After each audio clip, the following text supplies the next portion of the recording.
Hello. Let me turn this down just a little bit. Okay. Today we are playing a couple games. 3 actually. So there are some trigger warnings, but they're not like massive ones. But make sure to check them just in case. We are kind of going in a random order here, but the first game that we have here is called a Raven Monologue, and all of these games like seem to somehow relate to like being a person.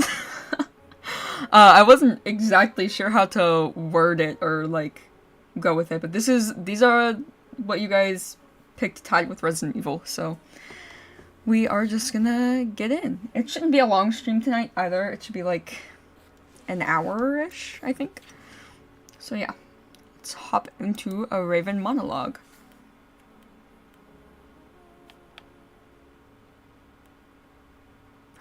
There's a girl. Hello. Would you like to be in my house? Okay, so that is clicking. Not seem to be letting her in. Oh, okay, it's like a story. She had brought me flowers. Okay. I see. Now they're in my little cage. Interesting. Oh, I'm gonna go for a walk with them. Okay. Looks like I might have had like a rock or something in there first.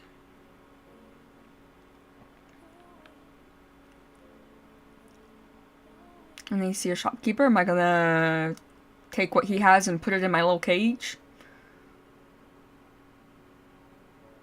Oh, are we trading? Maybe I'll give him a little part of my flower and I'll give him a little bit of my fern. Oh, maybe not. I can't tell. I can't tell if I gave him any or not. Okay. Do you want a tree? Or do you have a tree?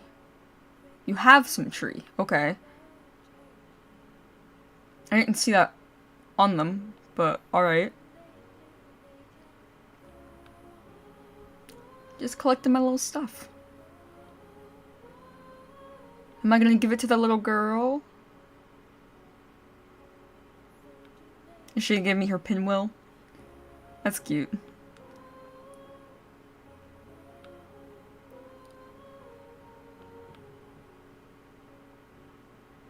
Do I like it?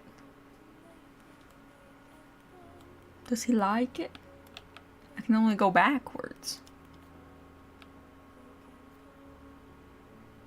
My rock?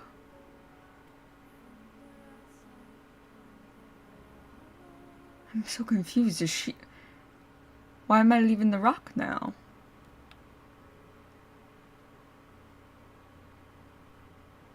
Huh.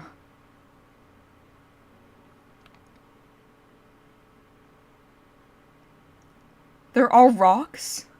The people are? I'm so confused. Bro. Is he just like alone in this little town and they're not really people?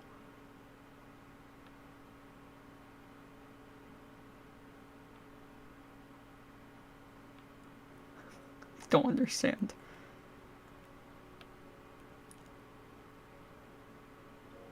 What? I'm not gonna lie. The art was really cute. And I felt like we were going somewhere and then they lost me. They lost me with making all the people rocks. He's just like a sad, lonely raven? Is that the point? Oh, wait.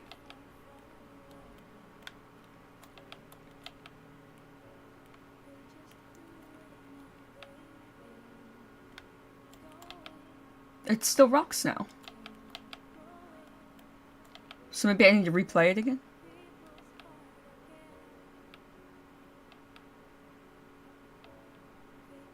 I gotta go in this order? Maybe?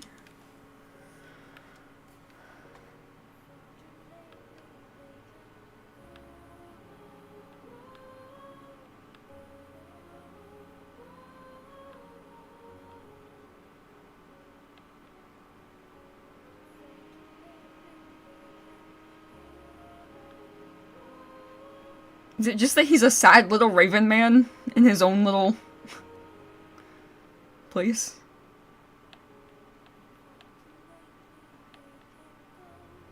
I kind of feel bad for him, if anything.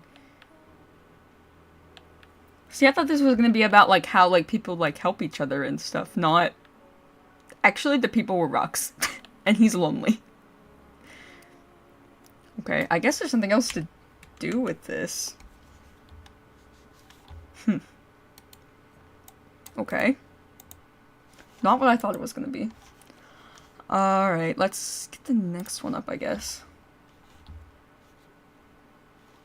I think 9.03M is our next shortest. So I'll get this one open.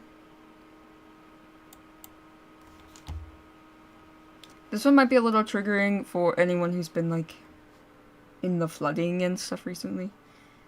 Just a warning. What?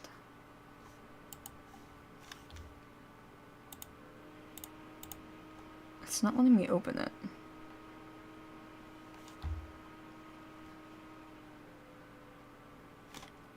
Let me try that again. Play. Yes.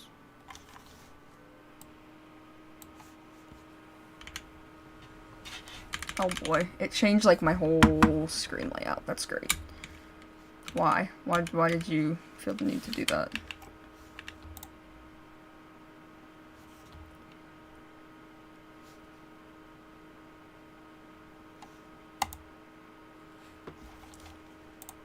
Let me see.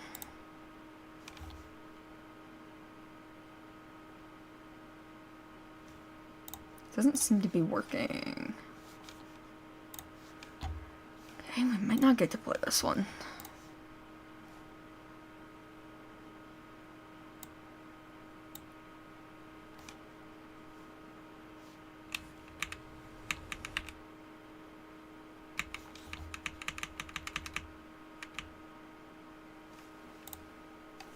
You can change the resolution here.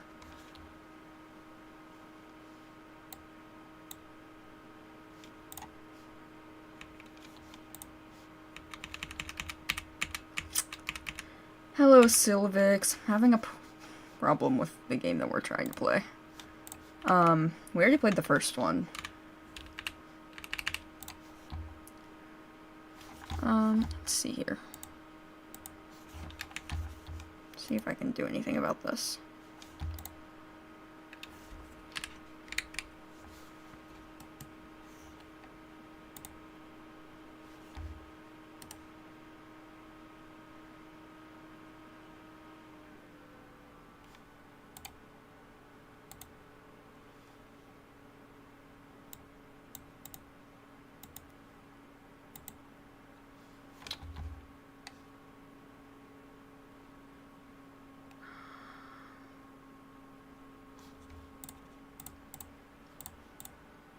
Don't know.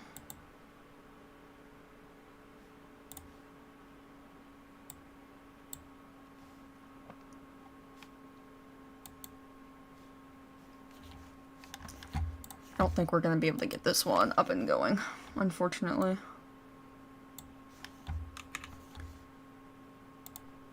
Just sad because it was like the charity game in this, but that's okay. We'll play A Hint of Purple instead. This one seems to be launching fine. Alright. There. I don't know if I'm gonna need to move me at all. Possibly, maybe. I am blocking some of the menu options here, but we'll see when we get in. Okay. I think this has the same, this should be the same as what was, yeah, listed. Okay. A Hint of Purple. The void. Darkness. A low thump. Your heartbeat. Breathe in. Breath fills your weak lungs. Another thump. Breathe out. Your lungs deflate. Let's take care of ourselves. Let's get some water. Like a layer of cracked paint, the roof of your mouth feels like it's about to peel off. Miserable, isn't it? What? This place. Fucking limbo. What's going on? We were painting, as usual. I guided your brush. Crisp spring air filled your studio. A streak of blue marked the canvas. Who are you? I'm part of you. Your worries, desires, your inspiration, whatever my little Maya needs. Someone else stood beside you as you painted, hands clasped around your waist. A warm kiss at the nape of your neck. Someone deeply in love with you. Kai. Kai. The name is familiar and warm, a morsel of comfort in this cold void. You feel a pang of longing in your gut. The memory is replaced by another loud thump. You remain submerged in darkness. Breathe in. Flashlight, please. Light fills your vision. Blurred shapes begin to appear from within the sheet of white. Track needs a deep cleaning. It's getting easier. Oh, trach needs a deep cleaning, like my throat. It's getting easier now. Your lungs fill greedily with air. It's all coming into focus now. You awake in a hospital bed, propped upright and tucked beneath a layer of blue sheets. A tube runs from your neck to a ventilator. A doctor and practical nurse hover over you, inspecting your neck with a bright flashlight. How often are you suctioning now? Every other day. It's starting to get backed up. We'll need cleanings every day. She stows a flashlight in her smock. What happened? Because clearly I'm in a hospital, so I'll ask what happened to me.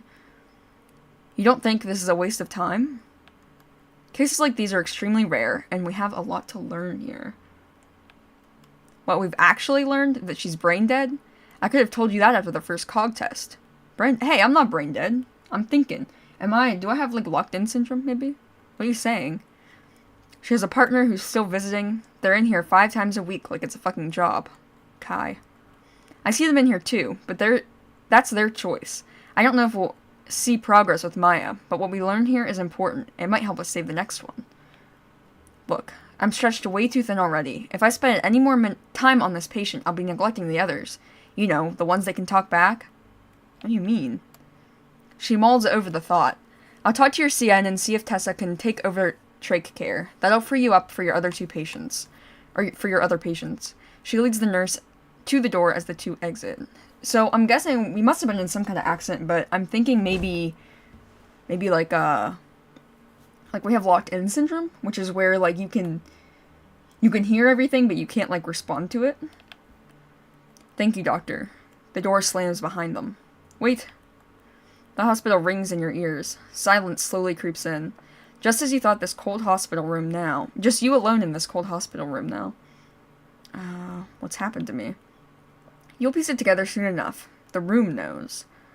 Examine your surroundings. A window separates you from the outside world. Streaks of orange light grace your bed, easing the discomfort of cold linoleum floors. Scanning the room, you see a blinking ventilator, a lone calendar plastered to the wall, and a stack of unfinished paintings in a corner. Oh, my paintings. A cluster of paintings lean against the wall like half-toppled dominoes. The work is immediately recognizable as your own. The colors jump out at you. Strokes of blue, deep red, and purple. Abstract forms swirl beneath the canvas, ready to spill out onto the floor. The work is unfinished, much of the canvas blank. No expensive frames. There it all lies, a jumbled collection of unfinished thoughts. Calendar. The calendar is pug-themed. This month features 2 pugs posing for a recreation of Grant Wood's American Gothic. The famous Depression-era portrait now features 2 glassy-eyed pugs in farmers' outfits. One even sports a pitchfork. My grandma would love this. There's a tacky charm to the photo, and a surprising attention to detail. Another art history major, perhaps. Looking past the pugs, the calendar reads February. That's off by months, it should say May. Didn't you hear her? You've been here for months. So I must have... If it should be May, then I must have been there for what? June, July, August, September, October, November, December, January, February, 9 months? Check the window. The barren tree outside confirms your worst fears. It's winter. I didn't get to check out my ventilator. You've been out cold for months. 9 whole months. Withering away like a corpse. I need to get out of here. Find Kai. They'll be able to make sense of this. Good luck with that. Examine ventilator. The tubes lead to a cluster of machines. Blinking lights form a small constellation. The boxes hum and whir. The sound might be calming if your life didn't depend on it. What about the window? A barren tree looms over the hospital courtyard. The sky is a painting of purple and orange, with the sun just out of view. That's not too bad. A few leaves cling to the old tree. Somehow they've withstood the cold. Winter is winding down. 9 months in this miserable bed. Get up. Letting out a sharp exhale, you attempt to muster up the strength in a withered body. Where to start? This is pointless. Drag a leg off the bed. Nothing. Your legs feel like sandbags tethered to your hips. Get up. Your body is motionless, limbs settling in place like magma hardening. Slow down, I just need to start small. We both know how this ends. Move a finger. You look towards your pointer finger. It rests on pale blue sheets. Your mind sends the signal. Your heart beats faster. Your body tenses. A vein swells on your temple. It's as if your fingernail has been replaced with the hood of a car. Your finger hasn't moved an inch despite your best efforts. God damn it. You catch your breath. You can hear your heart racing, the tired thump of a weak organ struggling to pump blood into uncooperative limbs. I can't move. Not a single muscle, a prisoner trapped within your own body. But can I talk? I'm always listening, but you know your lips are just as paralyzed as that finger of yours. To the outside world, you're a mute. That's why the doctors ignored me. Now you're catching on. The deep orange of a sunset, unseen, fills the room. Warm light drips down the walls, leaving room for purple tones to creep in. The unfinished paintings in the corner taunt you. I can't even lift a finger, let alone a paintbrush. Night falls. A glint from the corner table catches your eye. A small copper figure. The dense coils catch and reflect in the moonlight. Close your eyes. The intoxicating pool of the past brings you back to another time, another place far away from here. So I guess that's like the void is when I'm like dreaming, maybe? Downtown Seattle 3 years ago. This could be promising. Kai ducks into an alley with a small set of pliers in hand, stepping over an old paint can. An owl stares from the graffitied concrete wall, its color weathered by the elements. What exactly are we looking for? Someplace out of the way. Is this the part where you murder me? I'd have brought my big pliers for that. This feels right. Kai taps a small ledge at the head height, sticking out from a brick wall. They pass the pliers off to you and dig in their pocket. They always catch on this jacket. Kai produces a small twisted wire sculpture, no bigger than their palm. The bent wires form the silhouette of a man. Do they, like, leave their art, like, around, maybe? I've seen people do that before. They place the copper man on the concrete ledge. Pliers. At your service. Thank you for your service. They twist the wiry legs to conform with the ledge. The figure now peers down on anyone who might walk by. What do you think about this spot? Seems out of the way. That's sort of the idea. What's the point of art if no one will see? I like the intimacy of it. No fancy galleries, no critics telling you what to feel about it. Out here, there's nothing standing between you and the art. I guess that's nice. Bullshit. Art is for recognition. It demands an audience. No one gave a shit about Van Gogh's work when he was alive. Do you know how he coped? Cut his fucking ear off. Don't be another Van Gogh. They playfully push against your shoulder. Come on, we gotta find a place for yours. I'm not sure. Well, let's see it. It'll help us find a spot. You reach into your pockets and pull out the figure. The copper is cold against your fingers. In your palm lies your crude attempt at a penguin. It's misshapen, hardly readable. It looks like a penguin? It looks like a dick. That's rude. It's supposed to be a penguin. A penguin with a huge dick? They laugh. You never had to make art with pipe cleaners as a kid? Look, I'm not good at this. And I can't paint, so we're even.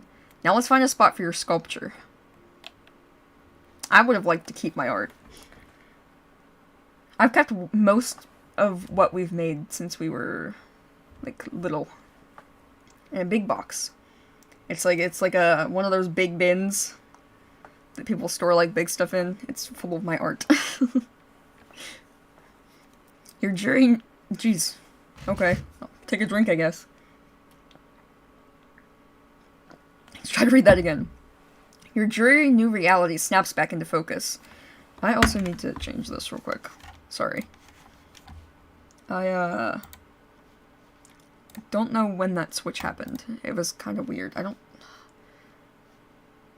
My picture isn't in here. Shit. Do I need... Okay. That's set up right. Ugh. I don't know when that happened. Or when that came out. But it did.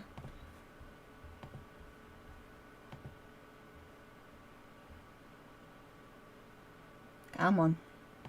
Let's change this part. It's really weird. A lot of times I don't even realize I'm out.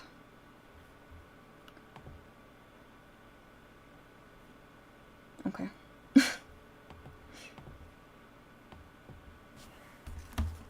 Okay, back to game time. Your dreary new reality snaps back into focus. Present day, hospital room. Thud. The sound of the door closing wakes you from a deep but restless sleep. August adjusts an earbud. Thumping music blares from her headphones. She rips the bedsheet back, exposing your legs. Strong hands grip the underside of your left foot as she steps forward, pushing your knee to your chest. Your joints are stiff with inactivity, but the stretch offers a pleasant burning sensation. My legs really needed this. It's a practice routine, one she's now rushing. Her palms press your kneecap flush with your chest. Her movements remind you of a bitter mechanic taking out frustrations on a troublesome engine. Easy now, you gotta slow down.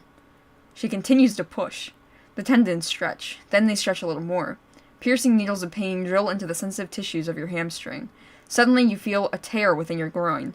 Your muscles burn and buckle under the strain like decaying rubber bands. Stop! She releases your leg, lowering it flat against the thin hospital mattress. Needles of pain prick the underside of your knee. You instinctively reach to soothe the limb, but your arms don't move. Man, being locked in would really suck. She continues the stretching regimen, limb by limb, each pushed to their limit. By the end, your adrenaline's worn thin. A layer of cold sweat cakes your body. The searing pain cuts through most thoughts. The nurse pays no attention. Her headphones ring with music as she replaces your bedding. She whips a fresh blue sheet into the air before it gently drapes over your battered body. Doesn't she know who you are? She should be pampering you. Remember when they flew you out to New York? Presidential suite, all with an on-call masseuse? Now you're being broken in like a baseball glove. They don't care who I am or was. This place is hell. It is. Clank, clank. A knock at the door. She pulls out one earbud. Looks like your best friend is here. Kai? 2 more loud knocks. Clank, clank. Come in, it's open. She tucks the sheet at the foot of your bed. She whispers now. I should thank you. Ever since you got here, I've been off the hook. Maud? That's not my best friend. The door swings wide open to reveal an elderly woman standing in the front door. Oh, good. You're already finished with your stretches. There's a surprisingly youthful energy in her step. You don't recognize her. She's not family, and certainly not from the art world. Who are you? Just in time, Maud. I was on my way out. She's all yours. August ushers Maud in as she steps out the door. Bye, sweetie. Just you and Maud now. The window catches her eye. It's no wonder I have more sunlight in my room. I don't have more sunlight in my room. It's the curtains. My goodness, Maya, they're too thick. I keep telling Dr. Armida we need curtains that breathe. I'm sorry, who are you? She told me she'd look into it, but between you and me, I don't think she's looked into it one bit. My cousin Deborah has these gorgeous blue curtains. Bertha Blue, she calls them. The salesman said they were made from this special dye imported all the way from a Greek island. Can you believe that? I hardly could, but that didn't stop Deborah. Okay. Still have no idea who you are. Oh, that reminds me. My granddaughter loves frogs. Absolutely loves them. She produces a piece of plastic from her purse. A green and blue stress toy. And a grotesque caricature of a frog. Oh, it's not grotesque. That's cute. She squeezes the toy to demonstrate. A high-pitched rivet pierces the air. Its eyes bulge out as if the life is being choked out of it. Amazing, isn't it? Yeah, it's really something. Melanie didn't like it. She said it freaked her out. Maud laughs. She finds it preposterous that anyone wouldn't be charmed by this little green creature. Sure you'll find someone who will appreciate it. Dr. Armida suggested I keep it. She's very smart. Helps with stress, she said. I told her I'm not sure how much stress an old little woman like me has. She interrupts herself with a laugh. But I took her advice. She's very smart. But oh, the curtains. How I wish he'd fix the curtains. Right, the curtains. Did you know I've told them 3 times about the curtains? Maud's words fade into the background as your mind wanders. So I guess she's like another patient at the hospital that just entertains herself by talking to me. I mean, that's kind of sweet of her. Really. Nobody else, like, talks to me. You want to listen to this horseshit all day? There are more pressing matters. You can't walk, you can't paint, you can't even breathe without the help of a machine. Where's Kai in all this? I have no idea. That makes 2 of us. If they don't show, you might just die listening to the ramblings of an old woman. I don't want to think about that. You'd rather listen to her rant about the curtains? And the sheets didn't even match the blue. The sound of the door cuts our story short. Finally. A walking painting stumbles through the door. Oh? Standing 6 feet tall, its balance is questionable. A pair of legs peek out from below the frame. Thud. The heavy painting now rests on the floor, its legs hidden from view. Fuck, this thing is heavy. I'm guessing maybe Kai, like, brings our paintings in? Is this my painting? Oh my. Good evening, Izzy. I always feel weird saying good evening, but it's like, it's kind of like the only thing that you can say. Or like, good day, stuff like that. A familiar face appears from behind the painting. Oh, I'm so sorry, Maud. I didn't realize you were here. She laughs. Sweetie, it's all... I have heard it all. I was just startled by the painting. It's almost as tall as you. Or maybe Kai started painting? For us? Oh, no. It is mine. Yeah, it's beautiful, isn't it? This one's Maya's favorite. The best paintings are sad at their core. What is it exactly? She studies the tall painting, taking in the shades of purple. I've only been given hints with this one. She likes to keep her secrets. She squints, examining the purple figure on the right, separated from what appears to be a crowd of people to the left. It looks like a family dinner, but someone's missing. Is that what it is? They re-examine the painting with fresh eyes. I see that now, but I couldn't say. Only Maya knows what it really means. I bet I'm right. I was just telling Maya about the curtains. Ah, yes, the curtains. Kai shoots you a knowing glance. A shrill ribbit escapes from Maud's purse as she crams the frog toy inside. Anyway, I should let you 2 lovers be. Hope you have a wonderful day, Maud. They usher Maud out the door. Oh, I already have, sweetie. Thank you. The door closes behind her. This might be an Izzy passes out with the stream paying tonight. It's good that we have soothing games, then. I mean, kind of soothing. This one's kind of depressing, but they're like about the human experience. Philosophical, not screaming horror games, at least, you know. They lower a shoulder, allowing their tote bag to fall to the floor with a loud smack. The sound reveals the contents of the canvas bag, hardcover books, and something metal. Springs of copper wire spill over the brim of the bag, while pins cling to the worn fabric. The familiar ritual brings a small sense of comfort. She's really taking a liking to you, Kai chuckles. I swear she's in here almost as much as I am now. She likes the company, I suppose. You know what she told me the other day in the hallway? She said you were a great listener. They erupt with belly laughter. Thanks for that. They wipe away a tear, their voice still shaky with aftershocks of laughter. I seriously hope she isn't eroding your sanity too much. I'll endure. They place a tender hand on your arm. You can feel the warmth within the small gesture. The outside world seems to melt away. Hey, you, they whisper, with gentleness within their heart. Those familiar eyes, the love within them. You've been holding it together up until now, but any remnant of composure is washed away by a swell of emotions in your gut. Can you hear me? Please tell me you can hear me somehow. Fingertips sliding down your arm leave trails of warm memories as their hand travels to meet yours. Palms pressed together, the contours of your hands fall into place like puzzle pieces. Do you remember our little code? I do. Their fingers tighten around your palm with a gentle squeeze. You translate the message in your head. I'm guessing I love you. I, another squeeze. Love, one last squeeze. You. Their eyes are filled with love, basking in this tender moment. The deep orange of sunset catches in their hair. They never have time for the good stuff, do they? Kai begins to massage your hands with care, gently flexing and moving each finger. That feels really nice. You always took such care with your hands. I'm still annoyed you never gave the climbing a shot. Gotta protect those precious painter's hands. If my life's work was on the line, I'm sure I'd be careful too. They turned to the massive painting they looked in, taking in the swirls of color and frenetic paint strokes. I don't know what that word means. Their breathing slows. The one you paint after we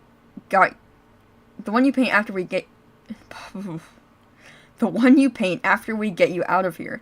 That's going to be one hell of a painting. My hands are never going to paint again. Don't say that. The massage eases the ache of your wrist. You heard that? They didn't have to. They know you. There's something important I have to tell you. They're going to give you another cognition test. Dr. Armida finally caved. Easier to give in now than be pestered about it for another month. Sometimes it takes a few tests before they'll recognize consciousness in patients. I was reading about a man who was fully conscious but failed his first 2 tests. Third time's the charm, right? They laughed nervously. This test might be our chance out of here. I know. I know you're in there. We've just got to make sure they see it too. They'll be testing you on Wednesday, 2 days from now. I really need you to pass this one for both of us. I'll try. They give your hand 3 quick squeezes before settling in for the night, curling up to your bed as best they can as they lay a head against your shoulder. Their breathing slows as they drift off to sleep. I hope the abuse stuff doesn't come in with Kai, because they seem really nice. The tall painting in the corner calls to you. Examine the cherished painting. The finished painting stands tall, the only framed canvas in the room. Much of the canvas is pure black. The small patches of purple are almost formless. As they glance, the painting appears abstract. Upon closer inspection, the color reveals vague forms. On the left stands a small crowd, and on the far right, a small figure crouches, surrounded by blackness. Images play in your mind like a theater. Small children sit in a circle, playing a game you can't see. There's laughter, carefree abandon. You're not part of it. Why am I not a part of it? You know why. You were there. The past may be hazy to you, but I see it clearly. Putting aside the old paintings, you're drawn to the unfinished paintings. A stack of potential masterpieces. Not that you'll finish any of them. Wait, I wanted to know more about my cherished painting, though. I guess I'll examine the unfinished ones. One of the smaller unfinished paintings in the corner catches your eye. A serpentine spiral of blue jumps from the canvas. You wake in the middle of the night. Shades of dark blue reach across the ceiling. Underneath your covers, you feel Kai's hand brush up against yours. You woke me up. The touch is cold. This isn't Kai. It's something else. It pulls away with a ripple of the sheets. Okay, so probably a prior partner, I'm guessing. Who are you? You jump to your feet, running around the bed to shake Kai awake. Get up, there's something in the bed.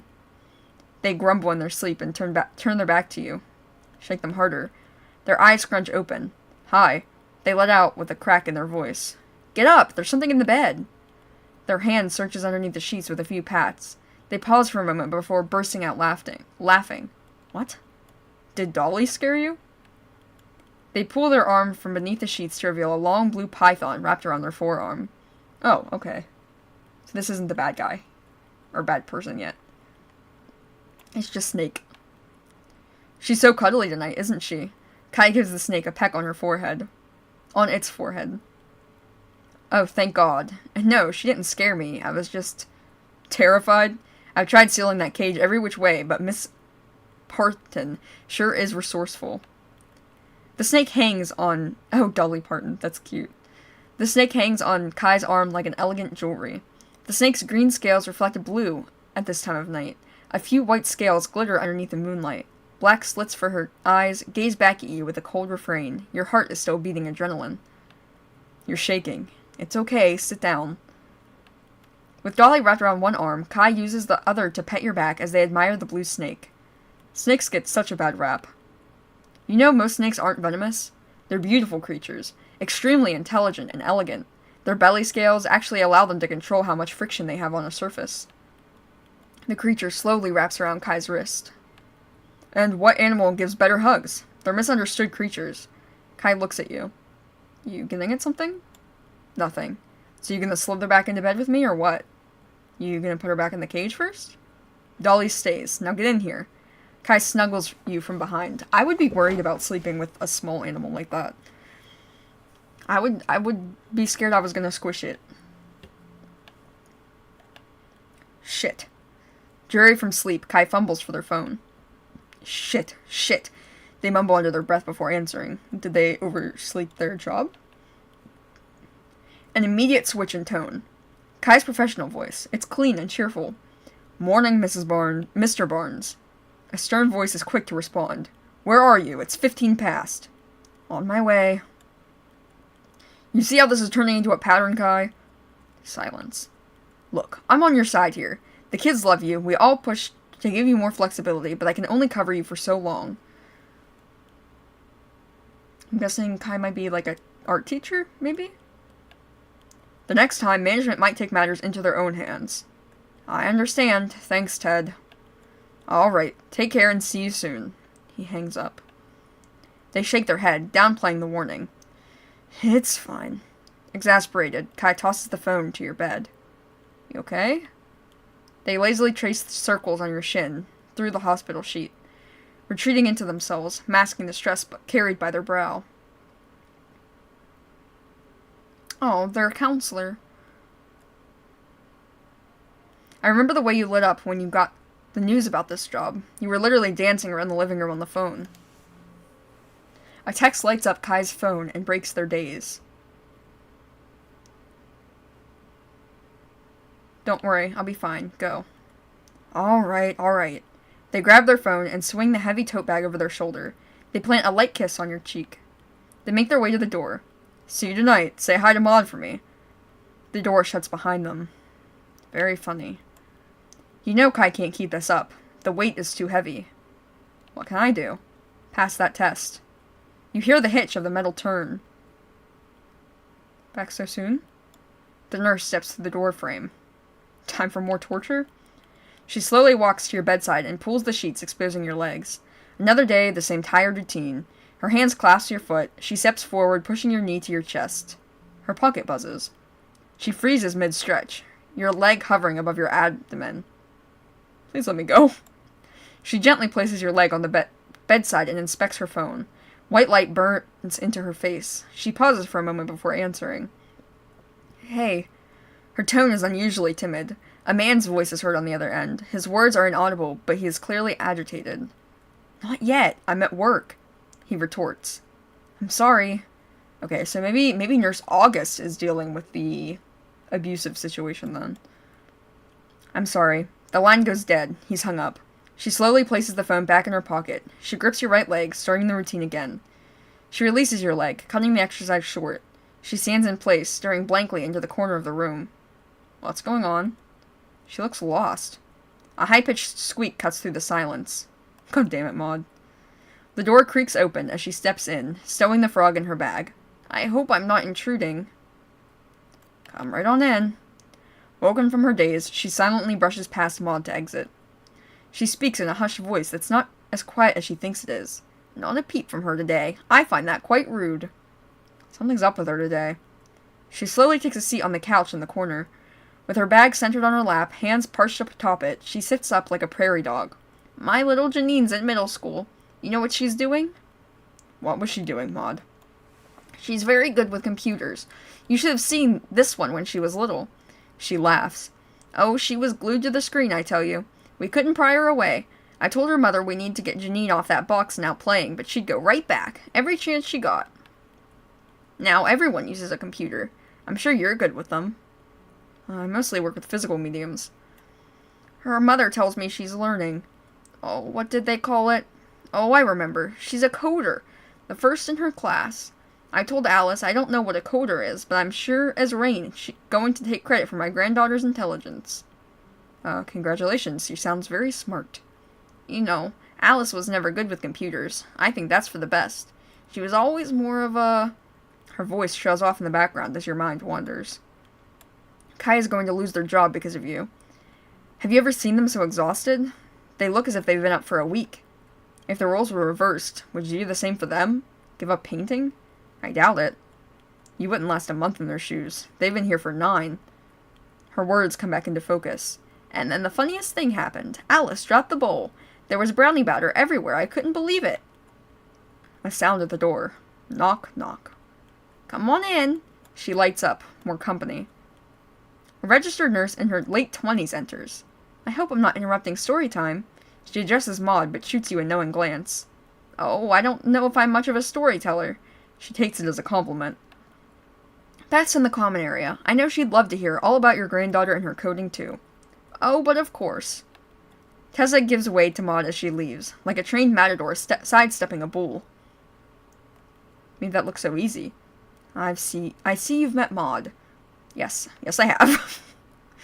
I'm Tessa. She grabs your limp hand and gives it a gentle but earnest shake.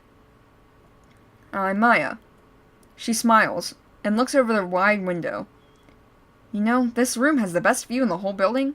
Lucky you. I can barely even enjoy it. I'm paralyzed. I haven't been feeling very lucky lately. Come spring, that small patch of hill will be blooming with flowers, foxgloves, shades of purple like you couldn't imagine. That sounds nice. They don't pay me to go on about flowers, but that won't stop me while I'm here. Now let's take a look at this bad boy. She produces a small flashlight from her pocket and leans in to examine your neck. Tessa takes care to avoid blinding you. Your tracheotomy's doing okay. With a click, she stows the flashlight. Just a bit of buildup of mucus. I've seen worse from LPNs. Draining will be quick. Might tickle a little. She begins the process of draining the tube, a practice routine. She takes in the paintings in the corner. I like Tessa. I like that she's actually talking to me, even though, she doesn't necessarily know that I can hear her. I saw Kai lugging that one in the other day. It's nearly as big as them. Kai's always been determined. They suddenly had a lot of questions for me. We've had some pleasant conversations. I see them damn nearly every day. But as soon as they heard I'd be handling your care, they went full interrogation mode, running me down like a cop. She laughs. I haven't been grilled like that since nursing school. You really got someone looking out for you. They're quiet, but they can get very protective. Alright, you're all set. I'll see you tomorrow to check you on your trach. She walks to the door and pauses to take in the large painting. The painting stands tall, holding Tessa's attention for a few moments before she exits the room. The sun sets on the barren hill outside your window. Shades of blue and purple crawl up the sterile hospital walls. Where's Kai? Your only company is the hiss and hum of the ventilator. The clockwork rhythm is equal parts soothing and unsettling. A glint of moonlight from the turning latch of the door catches your eye. Kai slumps through the doorframe. Their familiar posture reveals their fatigue despite their best efforts to conceal it. You okay? They sit. Hey. They purposefully let their body give way, and with an exaggerated motion flop face first into the hospital bed. The sheets muffle the sound. Today kicked your ass? Heads still pressed into the mattress. They tilt just enough to peek their mouth out. You know what I couldn't stop thinking about today? What's that? That asshole critic in Stegmeyer. They turn into the mattress to muffle their giggling. He was so cocky. I can't imagine trying that hard to win a crowd over. One of the most insufferable critics I've met, and that's saying something. He kept going on about the homogeneous nightmare. I've never heard someone who loved the sound of their own voice so much. I was ready to stab my ears out with a fork. That's the shit I have to read in reviews. The way you shut him down was beautiful. I had to turn away to hide my laughter. I took pleasure in that. That night. Kai laughs. That night was so... They trail off unexpectedly. They turn their face opposite of you. What is it? The test is tomorrow. I know. You're going to do it. I can feel it. Their voice betrays their uncertainty. They turn to face you, sitting back up now. I need you to pass this, Maya. I'll try. Good. They squeeze your hand 3 times and settle in for the night. Deep hues of blue dance across Kai's hair. An orange ventilator light catches their silhouette. The colors call to you like a siren song. The intoxicating pool of the past brings you back to another time, another place far away from here. Close your eyes. Is this when we're gonna learn about the painting? Nope. Back to the gallery. The cherished painting hangs on an immaculate white wall. It's opening night at the gallery. Your opening. The energy is electric. All eyes are on you tonight. Within the crowd are important faces. Famous faces. Kai has staked out a quiet corner to cheer you on from afar. From across the room they send a smile and a knowing nod. Closer. Approach the cherished painting. Your feet carry you towards the painting. and the small crowd surrounding it. Your steps echo off the tall gallery walls. There is a heated discussion about the piece. This is good. It's getting a reaction. An art critic in his 50s argues with a young fan. The figure in the right is clearly fleeing. It's an escape from a homogeneous nightmare. He gestures with a wine glass. On the far right, an amorphous purple figure crouches, surrounded by blackness. A group of figures uniform in nature stand opposite. He retorts. He just wants to join in the group. He just doesn't know how. He wants acceptance. The figures are almost formless, edges bleeding into abstract brushstrokes. Standing back far enough, one might mistake the piece for an abstract blend of purple and black. Acceptance? That mass of bodies only offers assimilation. If we're to look at her... I don't know what that word is either. There's a clear pattern of... the sum of an artist's work. How pleased he is to have slipped that into the argument. The critic stops himself, noticing your presence. Let's just ask, shall we? The critic lets out a boisterous laugh and knocks his arms into the man next to him. Care to settle the debate for us? Divulge the true meaning of the painting. Are you insane? This one's too intimate, too vulnerable. You haven't even told Kai the whole story behind it. Don't you dare spill your mushy guts in front of these strangers. Correct his pronunciation. I beg your pardon? It's pronounced ouvra, not orva. He sheepishly replies, "Ah, right." He takes a swig from his wine glass. I don't know why. I can't tell you about this one. The meaning is in your hands. I wouldn't want to take that away from you. Hogwash. Excuse me? You think a mystery is going to nab a better review? It won't. I don't owe you anything. But you do. You've taken my time and my attention and in return served up bullshit. Bullshit is your entire profession. A successful profession that's lasted decades and will continue. Right now, you're the hottest new thing, but I'm not so sure about your longevity after tonight. Cut him down. Do you enjoy what you do? He takes the bait. You've read my work. I have. Your transition from sales to editorial is really impressive. He senses a setup. Remind me, is the editorial director your cousin on your mom's side or your dad's? I've earned my place here, despite what you're insinuating. You're a great salesman, there's no denying that. But you're still a salesman. He clenches his bitter jaw. You take no joy in this. You don't even want to be here.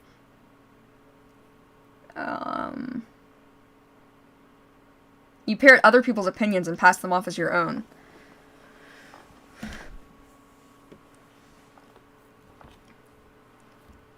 Bundling it all into some pretty package with a bow so you can serve it to some rich assholes. Do your job, look at some art, and form your own opinion for once in your life. He takes a violent swig from his wine glass to mask his silent rage. Final blow. Say nothing and walk away. A hand tugs at your elbow. You turn. Maya, a photo with a painting? He doesn't wait for an answer. The camera flashes, blinding white light. Open your eyes. The gray-blue of an early morning washes over the room. Your vision is still hazy from sleep. Grumbling with sleepiness, Kai fumbles for their phone. They silence the ringer, and look to you with sleepy eyes. Big day, we should sleep. Your mind returns to half-formed dreams, sitting on the precipice of wake and sleep. An hour passes, or perhaps a minute. You wake to a heated argument. Sitting on the edge of the bed, Kai is on the phone. I already told you I can't come in today. It's non-negotiable. Kai. I'm out of options here, Kai. If you don't come in today, we're going to have to let you go. You love this job. Don't do anything stupid. I understand the consequences, Ted. You've made that very clear. The answer is still no. Today is too important. Can't you work something out? Alright. I'll send over the paperwork to your personal email. Do whatever you need to do. Go in and do what you need to do. You can still salvage this. You gonna be alright? I don't know anymore. Kai, I need to go. They end their call. Kai gazes out the window with her back turned to you, swinging their feet off the edge of the bed, the gentle hum of anxiety in the air. You shouldn't have to give up that part of your life. Their head sinks with the weight of the news. They still think you're asleep. You can see it in their body language. No pressure to perk up, no need to keep a flame of hope alive for your benefit. They've made their choice. They're living for you now. They always have. 2 knocks at the door interrupt Kai's moment alone. They lift their head and broaden their shoulders, slipping back into familiar feigned hope. They turn to the door to see August and Dr. Armida enter. Good morning. We'll get set up now. She gestures to August, who produces a clipboard. I really hope that Maya makes it past this stupid test. I'm really rooting for her. They nod, trying to mask their mounting anxiety. I'll wake Maya. They turn to you and stroke your shoulder. This is it, okay? I really need you to pass this for me, Maya. I will. We're ready, if you'll wait outside. She politely invites Kai over to the door. Right. They pull their hand off your shoulder and make their way out of the door, gazing back at you as if it might just be the last time. She shuts the door behind Kai and turns to August. Ready? Were they planning on pulling the plug on me? Ready to get that over with.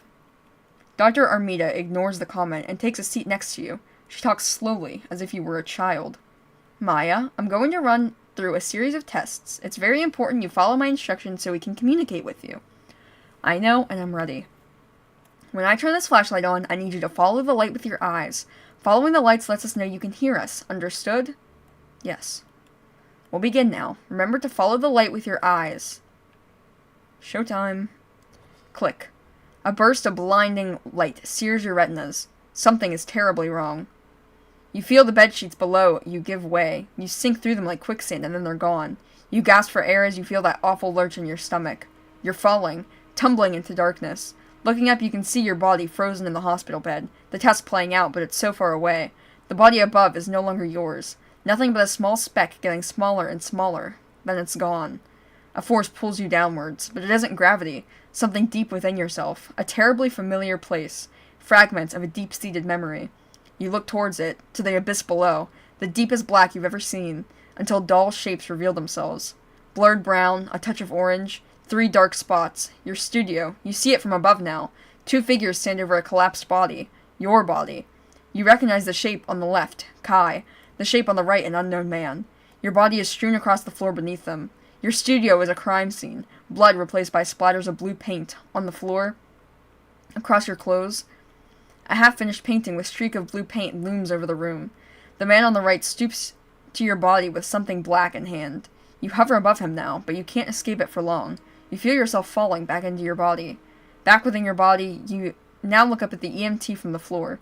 He shines a flashlight into your eyes. Another burst of blinding light. You've collapsed in your studio. Paint everywhere.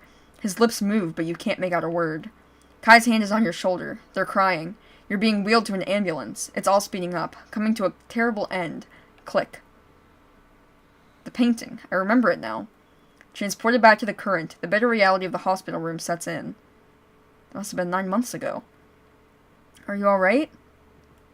What just happened? Yeah, I'm not looking forward to breaking the news. Oh no. So we've really failed the test here. I'm ready, I can take the test now. We ran through all the tests. No response. They need to accept that this time. No, I haven't even taken the test. The sooner they can grieve, the better. Trust me, I've been there. I'm right here. She agrees with August for once with a silent nod. I'll be right back. Wait here. Don't go out there, please, I'm begging you. August and yourself are now alone in the room. The air is still. You stare at August. You never even gave me a chance. In your eyes, I was dead the moment I got here. Her gaze wanders around the room. To the machines, the paintings, then to you. This is the first time she's ever looked you in the eye. You heard that? She lifts an idle finger and picks her nose. She's not staring at you. She's staring past you. You might as well be another piece of furniture in her universe. The door creaks open, startling August, who quickly removes the finger from her nose. The doctor pokes her head in, and with a terse tilt of the head, she beckons August to leave. Kai brushes past August, paying no mind to the nurse.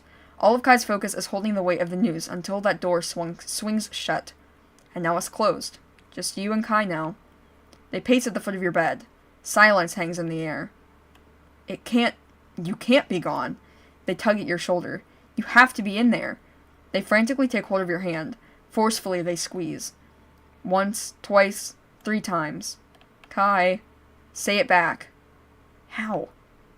Say it back, they command. I'll try. Despite your broken body, you try, mustering up the energy and willpower to squeeze with all your might. The mind commands, but your hand does not obey. Damn it. Your fingers lay as still as the moment you arrived in this forsaken place. They wait. And wait.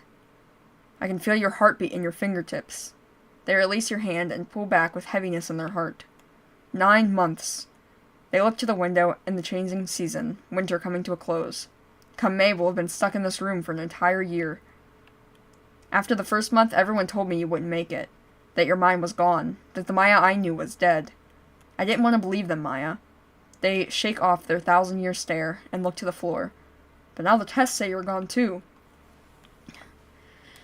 They cover their face with a curling palm, fighting back the emotions begging to burst through their cheeks.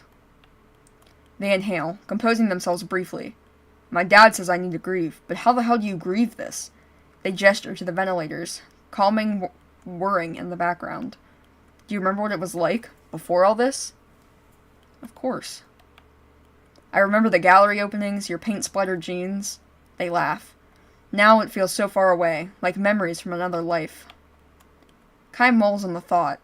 In a way, they still are. Memories from your life. That night at the gallery, it was your night. I was just there. Their voice trails off into a whisper as the words leave their lips. The words hang in still air. Outside, the sun sets. Your bodies sit in silence. Kai is as motionless as your paralyzed frame. Cold tones of blue wash over the walls. The last bit of orange kisses on the windowsill, gently, before fading into nothing. The intoxicating pool of the past brings you back to another time, another place far away from here. A canvas is unhooked from the wall as 2 attendants carefully lower the painting to the floor. Abandoned plastic cups litter the glossy floor of the gallery. Patrons trickle out to the front door. Your big night is finally winding down. The artificial snap of a digital camera sounds off as a young man grabs a selfie with you. Fuck yes, he exclaims, before reining in his excitement to a socially acceptable degree. I'm sorry, I've just been working up the courage all night, and I'm so glad you agreed to a picture. No need to be nervous. He laughs sheepishly. If I could get rid of my need to be nervous, then my entire life would be a lot easier. Isn't that the truth? Can I tell you something? Sure. This is weird, but I feel like I know you, he stammers. And I know that's not true because parasocial relationships are a whole thing, and he catches himself, trying to get back on track. Each canvas, it feels like I'm staring past the paint and through a window, a series of windows into your mind. The last time sounds rehearsed, as if he's been building up to it all night. Thank you? I don't know whether to be flattered or concerned. I just wanted to share that. His eyes avoid your gaze. What little courage he'd built up is now extinguished. Night. He turns and makes a brisk walk towards the exit. There it is again. That feeling. Sweet recognition. More intoxicating than any cocktail in this building. Basking in the glow of the spotlight?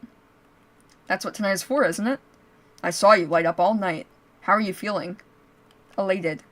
You did it. Not even New York's most famous critic can crack you. I couldn't let him walk over me out there. So it's finally starting to sink in? Is what sinking in? That you've made it.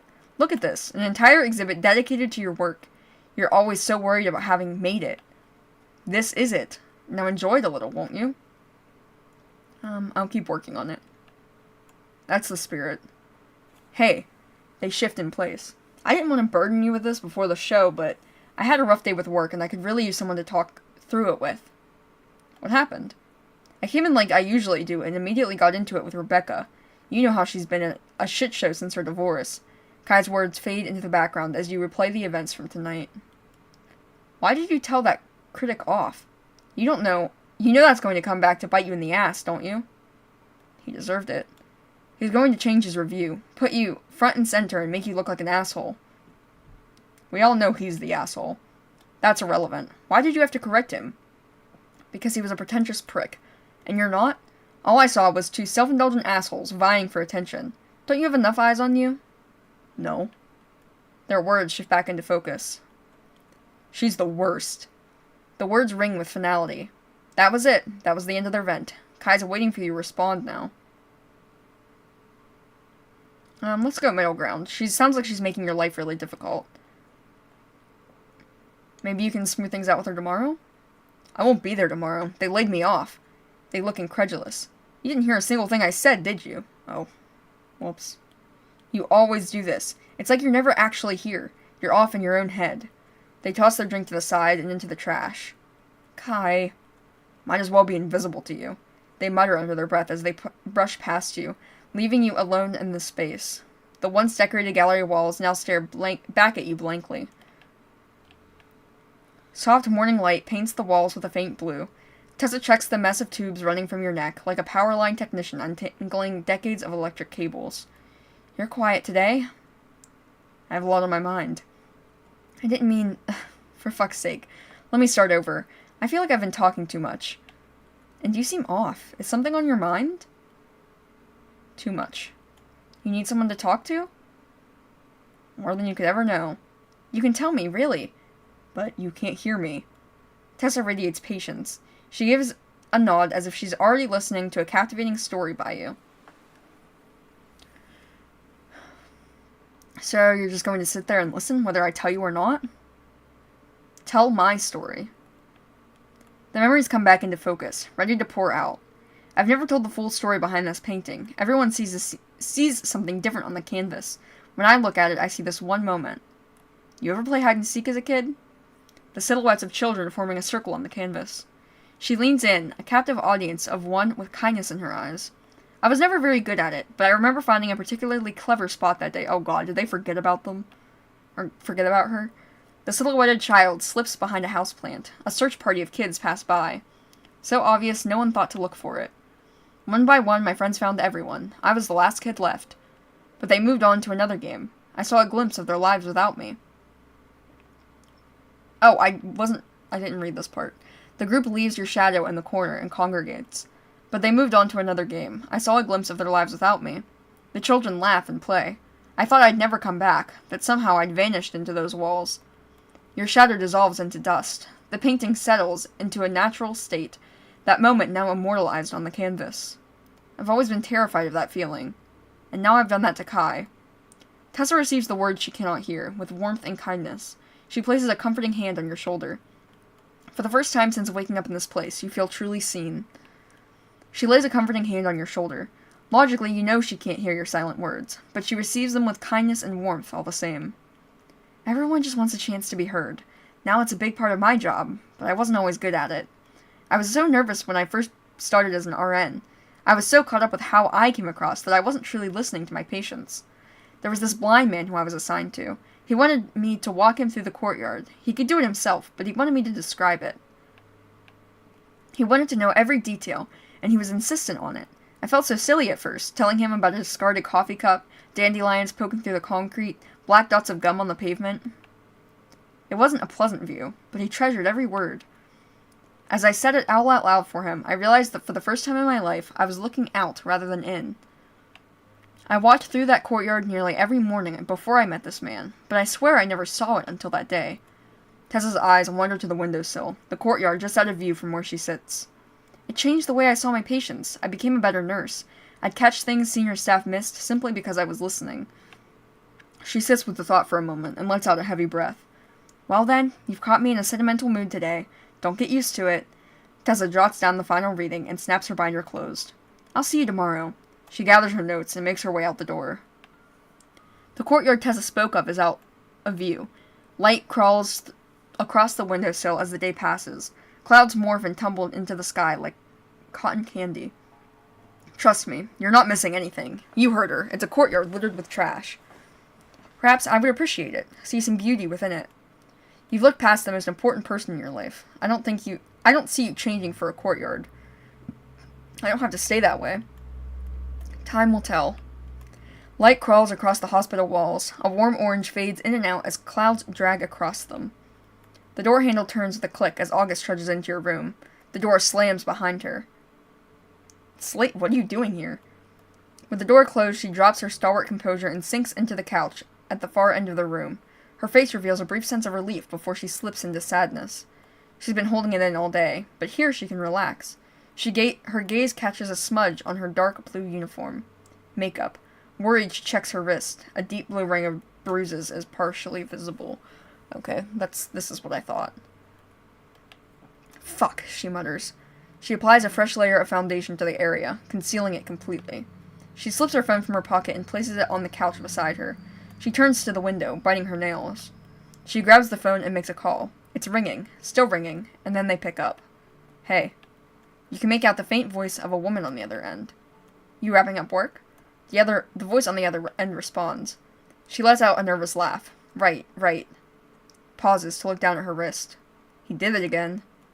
The voice retorts. Her friend isn't going down this road again. Maria, please.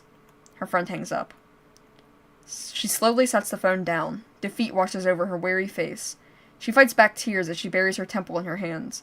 A single streak of makeup falls down her wrist. Another spirit trapped within these walls. The door opens abruptly.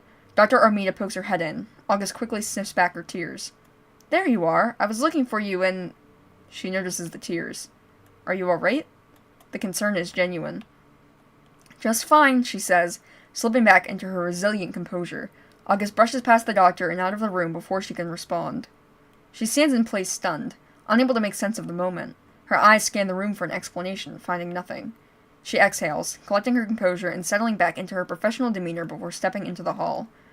A small smudge of makeup dots the couch cushion, the only remaining bit of evidence. I would have never known. We're all hiding something. Makeup, paint, it only goes so far.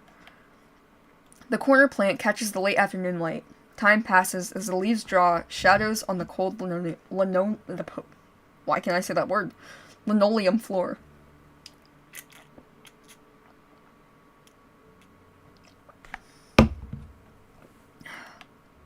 An hour passes. Maybe more. The slow drip of time reveals stars in the sky. Night falls. Still no Kai. The orange blinks of ventilators look like shining stars in the darkness. Fatigue sets in, and you can feel it pulling you towards the cradle of sleep. Silence. Sweet silence. No dreams, only quiet. Your blurry eyes parse the morning light. You feel surprisingly well rested. Time for your morning checkup. Tessa inspects the tubes leading into your neck. What confuses me is the fact that if my eyes are open and I'm, looking around and stuff, wouldn't they know that I'm not brain dead then? Wouldn't that be proof enough? I guess maybe not. No blockage, airflow's steady, tremendous progress. Your trach is looking great now. She jots down some notes. Kai's in the lobby. They'll be in here once I wrap up. Tessa gets up, turns the door, but hesitates. I didn't mean to... But the other day I overheard a conversation in here, she says apprehensively. I don't know who you used to be, but you're not that. Not anymore. The room is still. The muted sounds of children playing can be heard outside. Footsteps in the hallway.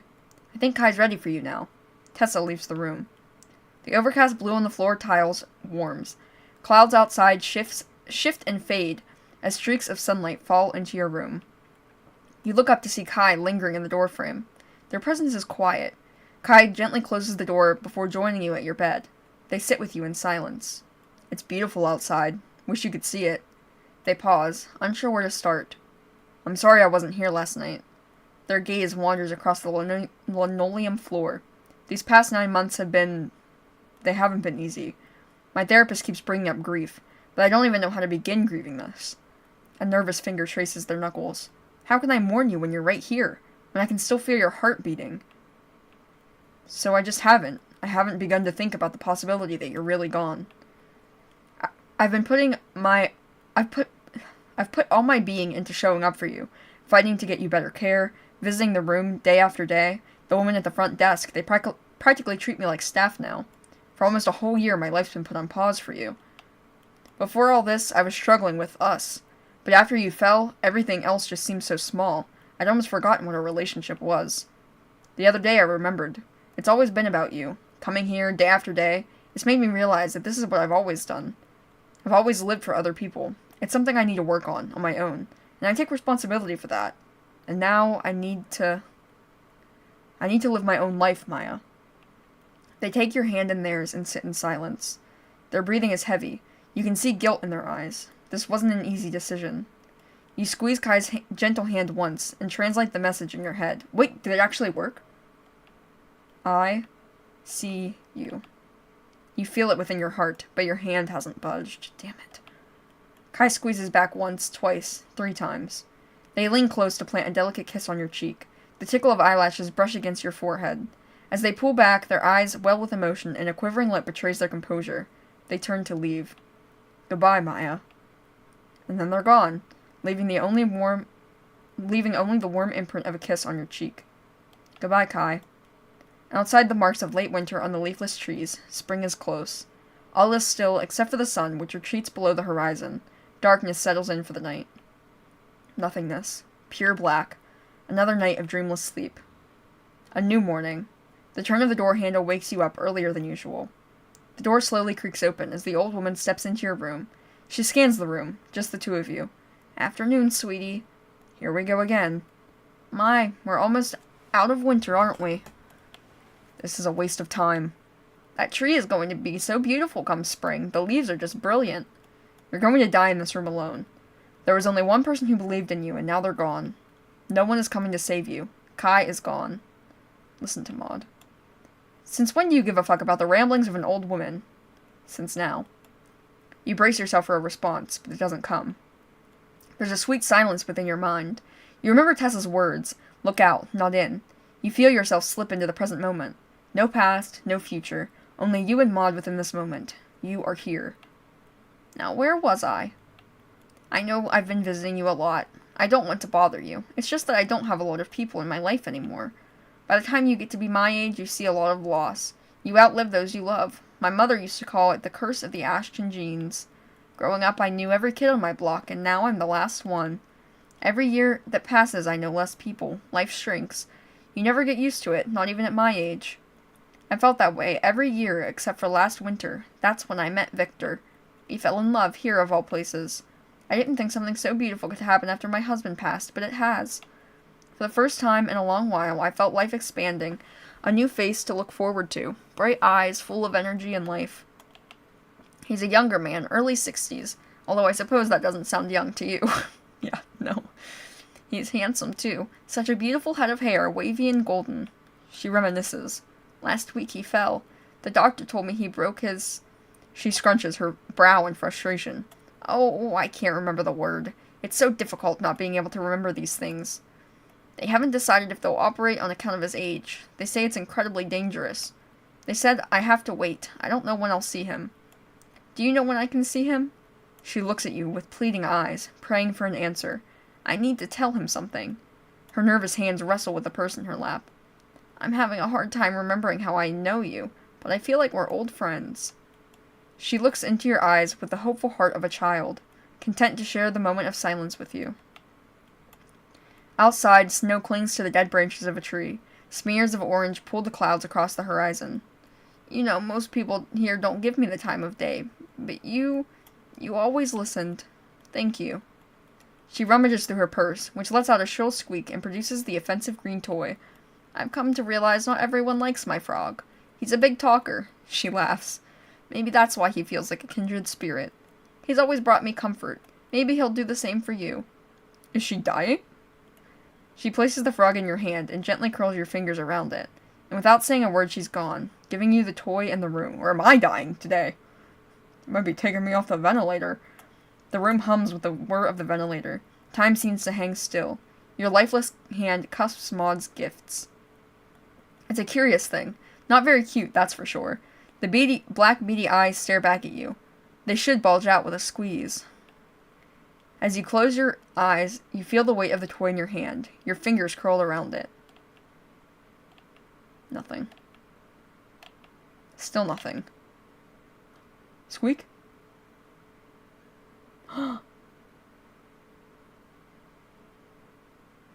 It worked! I wish we got more. That was good, but I want to know what happens after. That had so much story, and it's such an interesting, like, perspective to pull from, too. Like, someone that can literally not speak or move or anything. Like,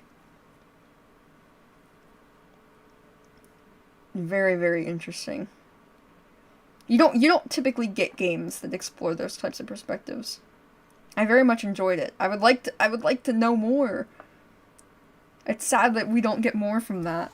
I wonder if they have any other games that, like, relate to it. I'm checking Steam. Might as well, right? Let me get to the store page. Nope, it's their only game. It only came out in 2023, though.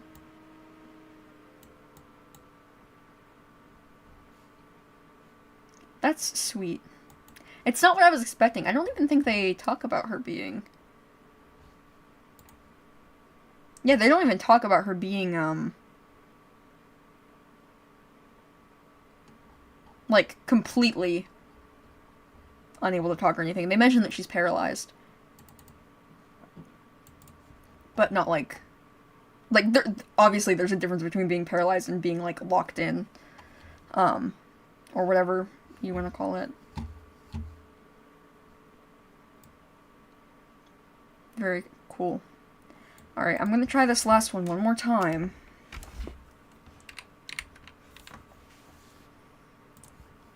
Don't know if it's gonna work or not. But we'll see.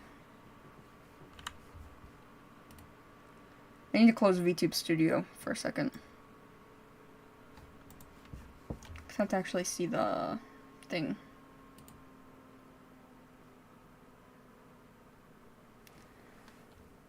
I forget how to do it.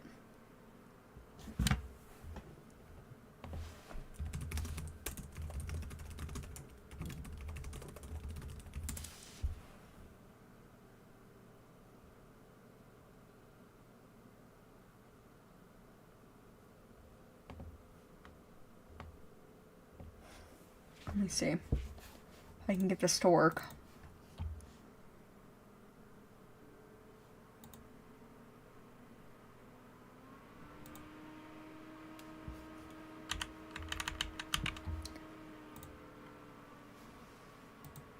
I changed the resolution, but that's kind of all it'll let me do.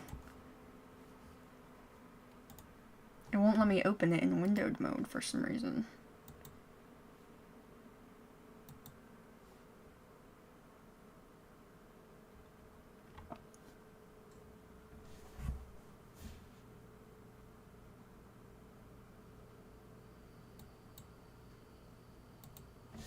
Where do I put that at? Might be able to do it from here.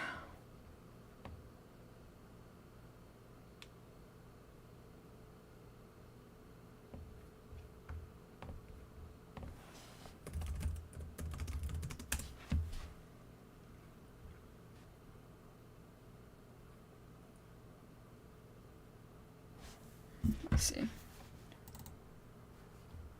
Might be able to do it like this.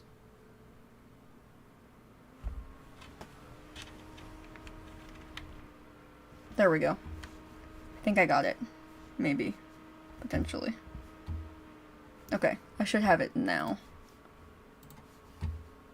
Just gotta grab VTube Studio back up. Jeez. So much work.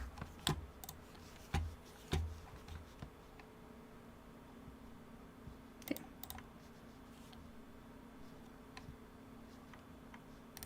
Game capture.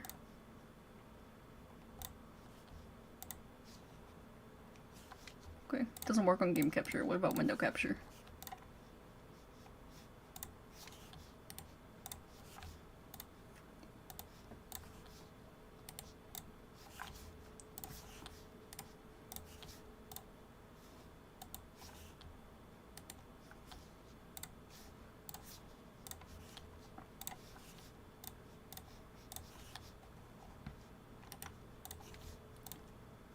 No, it's like not even going.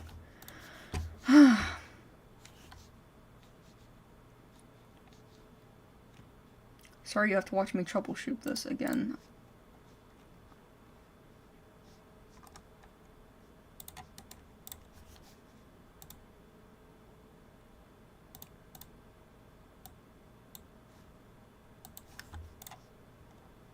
This is acting like it could get it, but then... Oh, Okay. Maybe I got it then. Okay, I think I have it. Cool, cool. Grab my model, back up.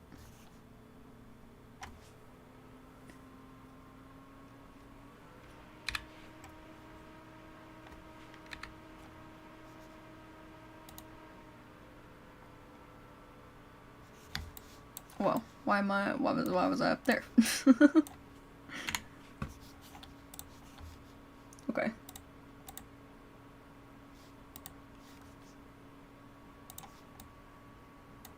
Hello. Model. There we go.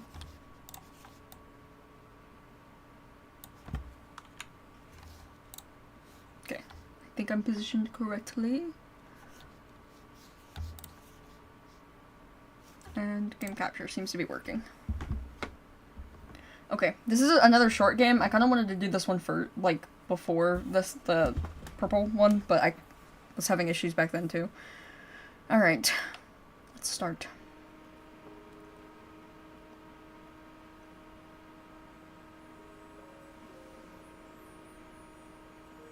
It's pretty.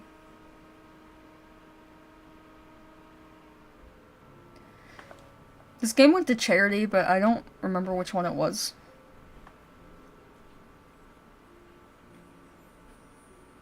I think it had something to do with disaster relief, though, based on what the game is about.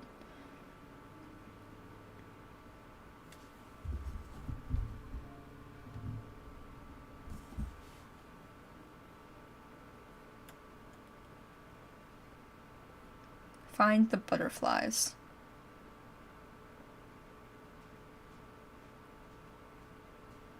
Is this trail gonna lead me to the butterfly?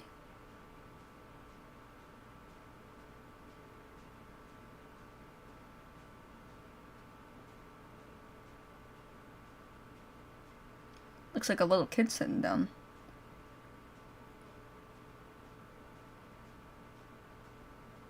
Hello.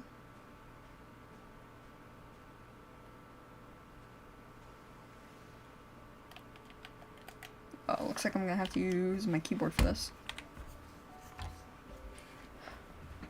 Move the mouse cursor to the edge of the screen to rotate the item. Find the clue and click on it. There. Oh, so the butterflies are like clues that are on the item. Tetsuya Sato. It must be the name of, like, the person's.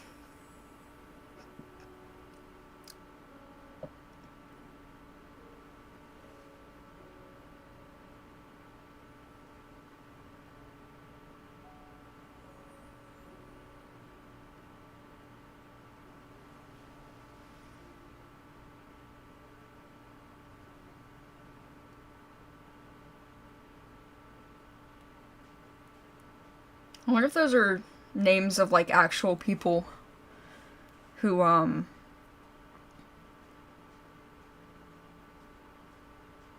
who died.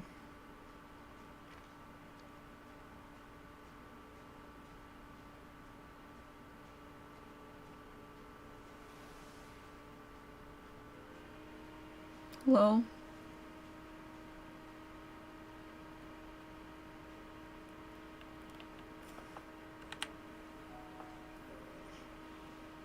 I was gonna say, it's awfully small for me to find the butterfly. There it is. Oh, do I need to still rotate it more? Oh, shoot, I, like, thought I had it good. There we go. 250409. Love, life, and happiness together.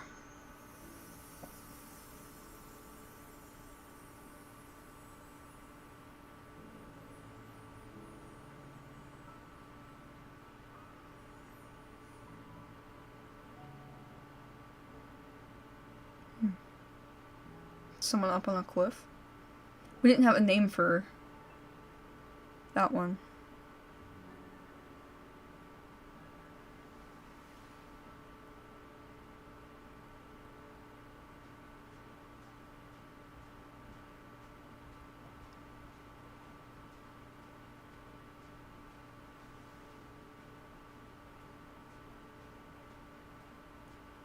Can I get up there?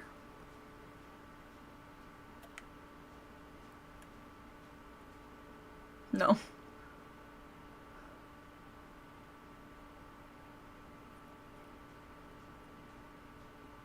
How do I get to you? Oh, there we go.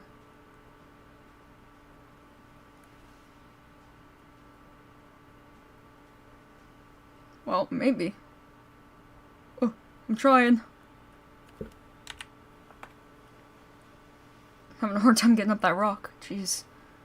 Is it like a music box? Jewelry box? Something like that?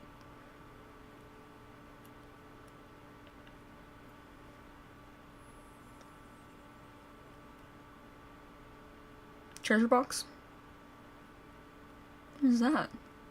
Oh, it's like a little... Oh, it is a music box. Okay.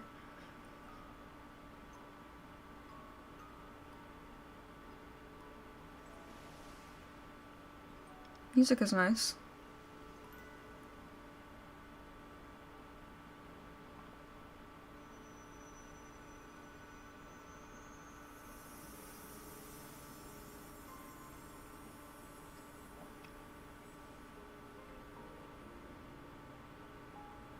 Oh, we're going across the sea now.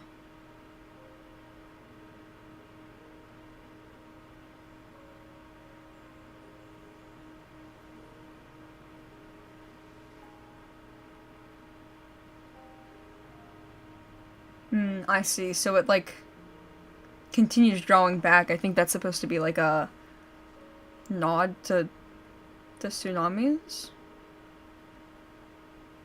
Maybe? Potentially? Because that's what this game is about. It's about, like, aftermath of a tsunami.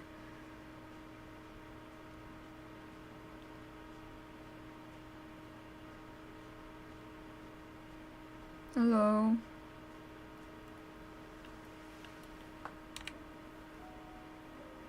Is it a pocket watch?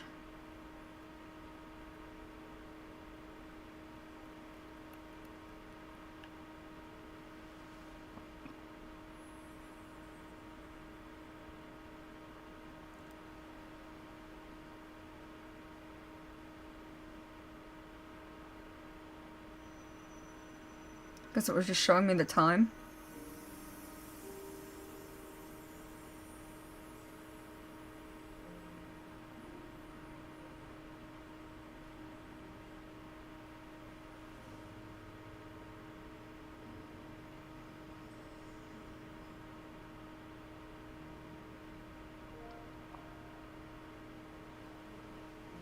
There's another one on the rock.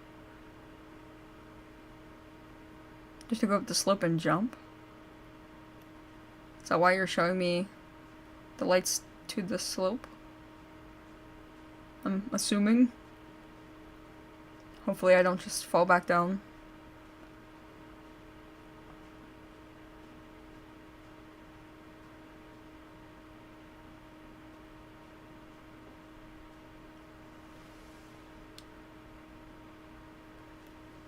Hello. Oh. That's sad. He has a little train. Oh, it was right there. Oh god, not a kid's handprint. That's gotta be like the saddest stories.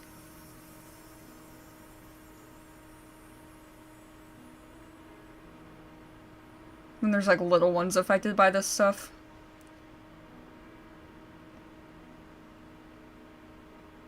Like they had that, the really bad flood in Texas with that, like, kids camp. Those stories killed me, man.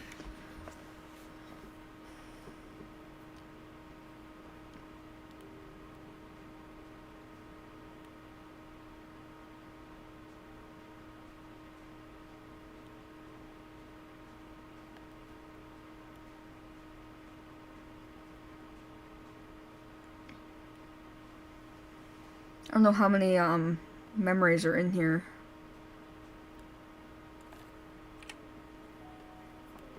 Oh, Jesus, a baby bassinet?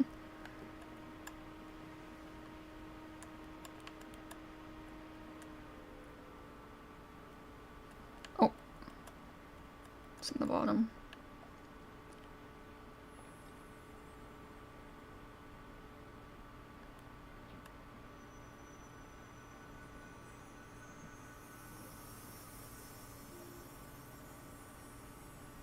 Oh, that's like their whole family.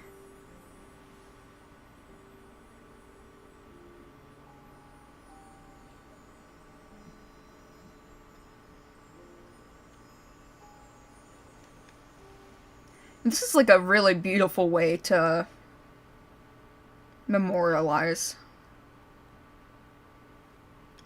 And also the fact that they like donated like the proceeds and stuff to charity. It's really cool. Like, of the devs to do something like that, you know?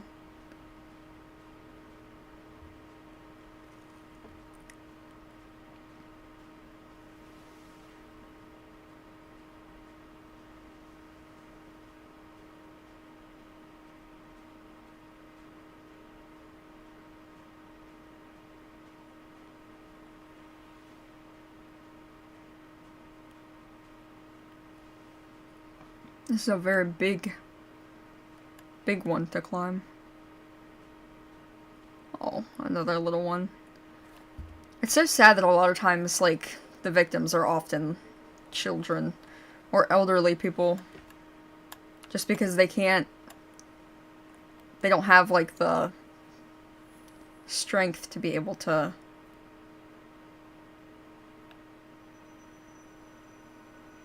hold out.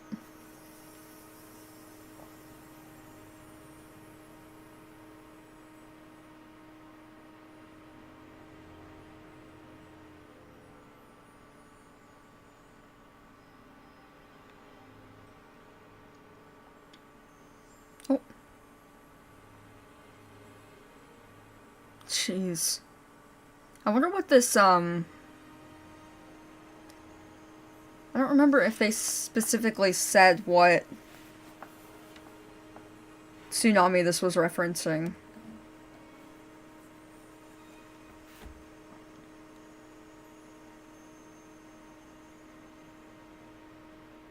It's crazy that those things can happen, though.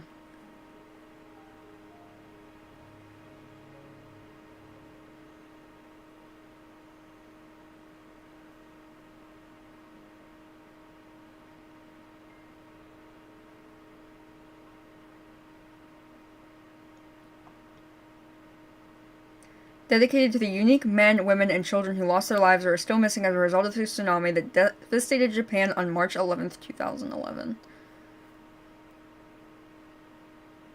So this happened a long time ago.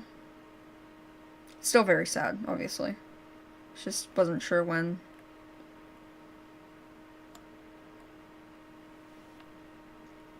Oddly, fitting game to play with all the things that are happening, but let me see if you can still purchase that, because I would actually like to. No, it's free.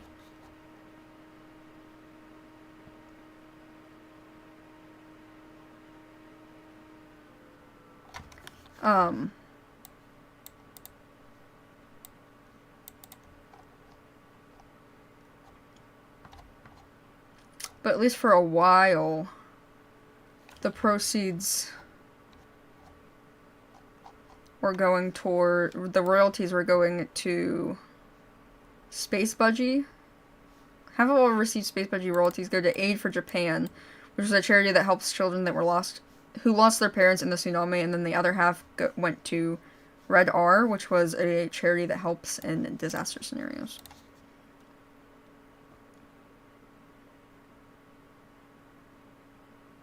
So, very good thing that they did there. Sorry to leave it off on such a somber note. I feel like a lot of the games that we played really just had a somber tone today.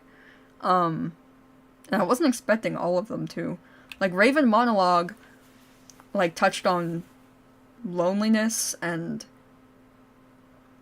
kind of making your own. He was kind of making his, like, own town out of rocks. And then we had, obviously, the one with the Maya, who was obviously going through a major tragedy. That one did end with some hope. because she squeezes the frog, and that means that she can potentially get better. And then the tsunami one, yeah, sorry, it's kind of like a hard place to leave off on, but that's all I had planned for today, so hopefully it wasn't too hard-hitting. I think it's still important to see stories like this, you know? I will leave it here. We don't have our schedule for next week, but we will probably be having a Twitch debut, so it would be really cool if you could migrate over there for that.